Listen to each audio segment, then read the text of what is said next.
Assalamualaikum warahmatullahi wabarakatuh. Baiklah, di sini kami dari kelompok 2 yang beranggotakan Dian Setiawati, Ranu Chandra, dan Zamril Ananda. Nah, di sini kami akan menjelaskan tentang pengembangan media pembelajaran dengan dosen pengampu Ibu Anissa Septiana untuk mata kuliah media pembelajaran matematika. Baiklah, pengembangan media pembelajaran. Nah, media pembelajaran itu sendiri merupakan unsur yang penting dalam proses pembelajaran, yaitu media pembelajaran merupakan sumber belajar yang dapat membantu guru dalam memperkaya wawasan siswa dengan berbagai jenis media pembelajaran oleh guru, maka dapat menjadi bahan dalam memberikan ilmu pengetahuan kepada siswanya. Lanjut, ini ada perencanaan pembelajaran. Nah, perencanaan pembelajaran itu adalah merupakan catatan hasil pemikiran awal seorang guru sebelum mengelola proses pembelajaran.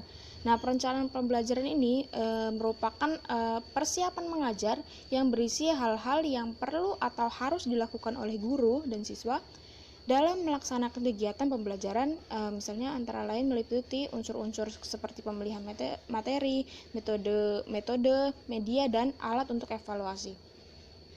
Nah, ada peranan perencanaan pembelajaran. Nah, perencanaan pembelajaran itu berperan sebagai acuan bagi guru untuk melaksanakan kegiatan pembelajaran agar lebih terarah dan berjalan dengan efektif dan efisien. Dengan perkataan lain, perencanaan pembelajaran ini itu berperan sebagai skenario proses dari pembelajaran. Nah, ini ada beberapa pentingnya perencanaan pembelajaran, yaitu yang pertama, untuk pengganti keberhasilan yang diperoleh secara untung-untungan. Terus sebagai alat untuk menemukan dan memecahkan masalah. Terus untuk memanfaatkan sumber secara efektif. Nah, perencanaan yang dilakukan secara sistematis atau dilandasi dengan pendekatan sistem akan memberikan dua keuntungan besar seperti berikut. Lalu, sebagai suatu alat untuk menganalisis, mengidentifikasi, dan memecahkan masalah sesuai dengan yang diinginkan. Yang selanjutnya itu ada pemilihan media. Nah, pemilihan media yaitu memilih atau memilah bahan ajar yang mana yang sesuai dan mana yang tidak sesuai.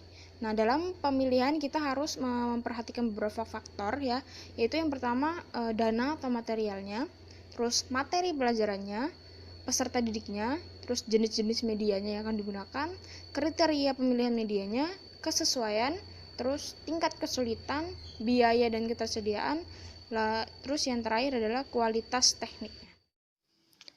Selanjutnya yaitu penggunaan media. Nah, dasar penggunaan media pembelajaran itu terbagi menjadi dua. Yang pertama yaitu landasan psikologis.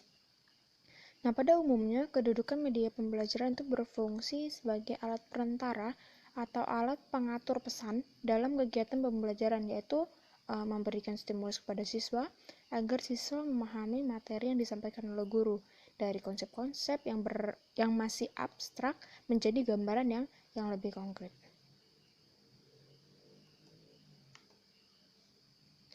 Yang kedua yaitu landasan religius.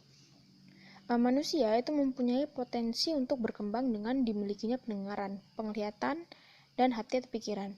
Nah, sesuatu hal yang konkret akan lebih mudah dipelajari daripada sesuatu yang abstrak. Nah, sesuatu yang abstrak ini perlu dikonkretkan, sehingga untuk itu diperlukan media pembelajaran audiovisual dalam pendidikan. Lanjut, ada tujuan penggunaan dari media pembelajaran, yaitu tujuannya untuk membantu proses pembelajaran, terus mempermudah peserta didik dalam menerima materi pelajaran yang telah diberikan guru, untuk mempercepat penerimaan pesan, memperlama kesan tertanam pada diri siswa. Yang terakhir, mengembangkan perasaan siswa. Lalu ada ciri-ciri media pembelajaran ya. Ini menurut Gley dan Ely yang dikutip dari Azhar Arshad. mengemukakan 3 ciri media yang merupakan petunjuk mengapa media itu digunakan dan apa-apa saja yang dapat dilakukan oleh media yang mungkin guru tidak mampu atau kurang efisien melakukannya. Nah, ciri tersebut yaitu ada ciri fiksatif, lalu ciri manipulatif, dan ciri distributif. Baik, selanjutnya itu yang keempat, macam-macam media pembelajaran. Ada beberapa jenis media yang dapat digunakan dalam proses pembelajaran matematika, dilihat dari jenisnya, daya liputnya, dan dari bahan serta cara pembuatannya. Dilihat dari jenisnya, media dibagi menjadi 3 jenis. Yang A itu ada media visual, yang B itu ada media audio, yang C itu media audio visual, gabungan dari visual dan audio. Yang D, evaluasi media pembelajaran. Yang A, pengertian evaluasi media pembelajaran.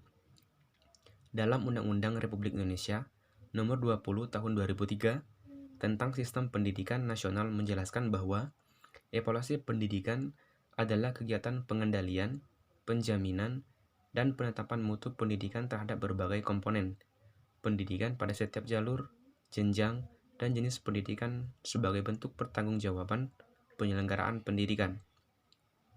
Menurut Nasution, pada hakikatnya teknologi pendidikan adalah suatu pendekatan yang sistematis dan kritis tentang pendidikan.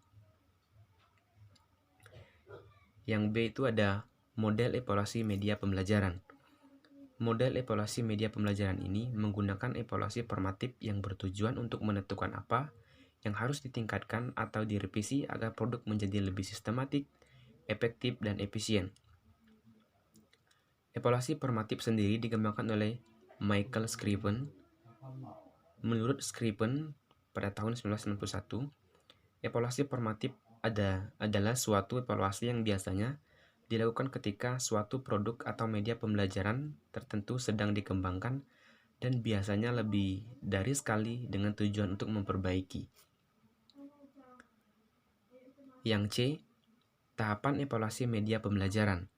Pada umumnya, pendesain instruksional melakukan 4 tahap evaluasi formatif.